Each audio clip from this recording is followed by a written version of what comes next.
Now, President Donald Trump revokes former Vice President Kamala Harris' Secret Service protection. According to a letter reviewed by CNN, former presidents receive lifetime protection while former vice presidents get 6 months, which had been extended for an additional year by President Biden before leaving office.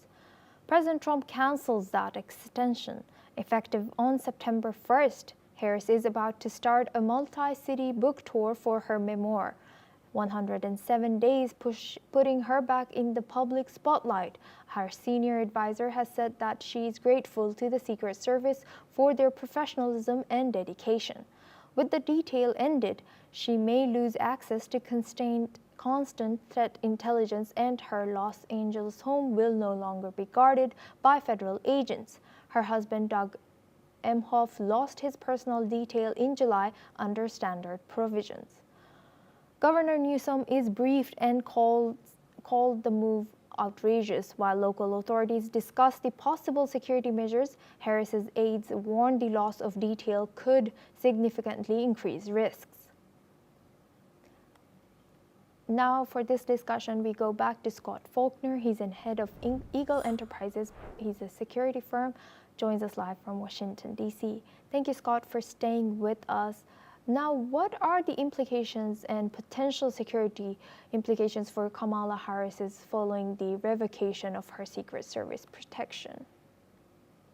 Not much at all. I mean, nobody cares about Kamala Harris. She was the most incompetent vice president and certainly the most incompetent presidential candidate in American history.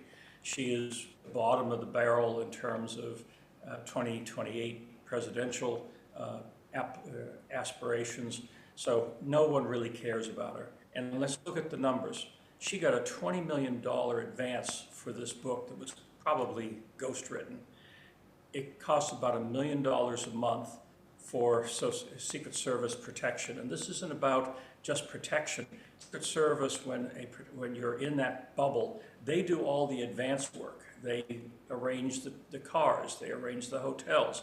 And given that the Democratic National Committee just bailed out another $2 million on the Harris campaign from last year, and she got this $20 million book advance, she has more than enough money, and her publishers, who are going to be basically arranging this book tour, have more than enough money to cover any security costs, certainly the logistics.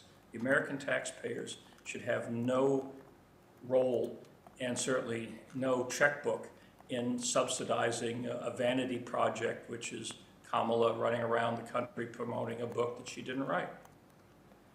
Right. And do you think, although you said that this doesn't affect anything, but do you think that this decision might impact the security protocols for other former vice presidents and high-profile political figures? Once again, it's a long-standing rule that a former vice president gets 6 months of security, Secret Service security protection. That ran out a couple months ago.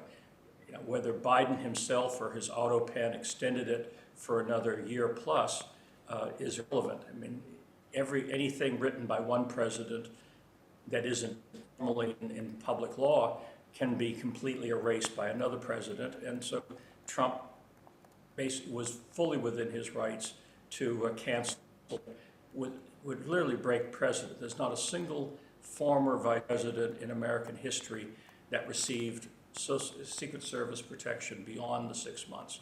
So she's not special, in fact, quite the opposite. Thank you very much, Scott Faulkner, for always joining us and sharing your insight all the way from Washington, D.C. Now we move on to Asia. Indonesian police have